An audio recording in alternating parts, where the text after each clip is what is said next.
So guys, 'di ba yung bago pa lang si Hachi mapapawaw ka, ganun, mapapatanong ka. Syempre, tapos sa susunod na araw, excited kang gumising kasi may sasalubong sa'yo.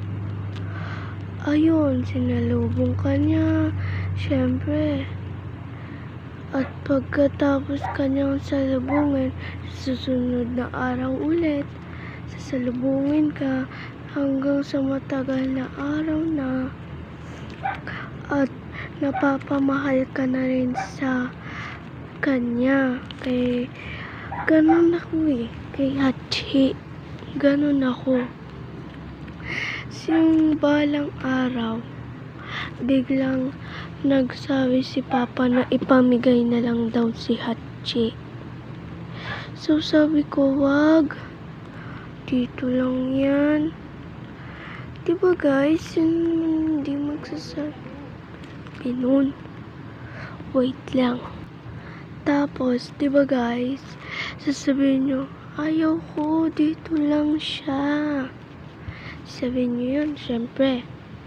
Tapos pag pumasok kayo, tapos wala kayong kaalam-alam na binigay na siya, saka kayo, pag uwi nyo, sasabihin nyo, Hachi, o kaya kahit ganon, Hachi, kaya ganon.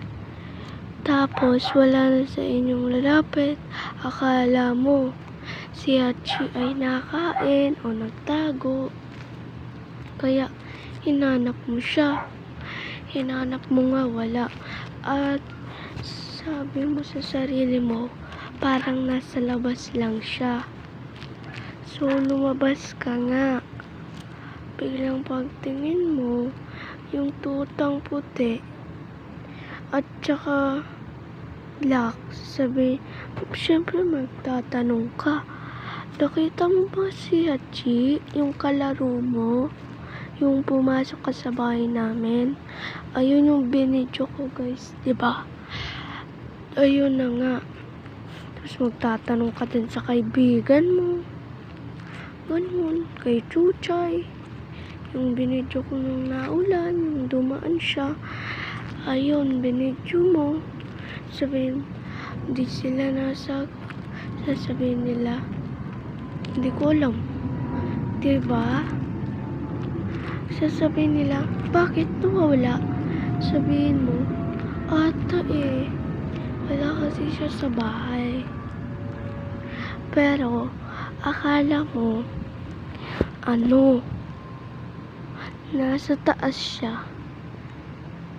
Dinala. So, umakyat ka, wala naman siya doon. Pagkatapos yung umuwi na yung papa mo, nagtanong ka. Sabihin, Pa, ka mo si Hachi, nakita mo ba? Sasabihin ng papa mo, wala na siya dito, binigay ko na siya. At doon na nagtatapos yung pagmamahal mo sa isang papi. At sa huli, di mo na siya makikita. Dahil doon na siya makakagusto, dahil una pa lang si Hachi na napapamahal siya sa amin. Hindi na siya ulit mapapamahal dito. So, babay na lang Hachi.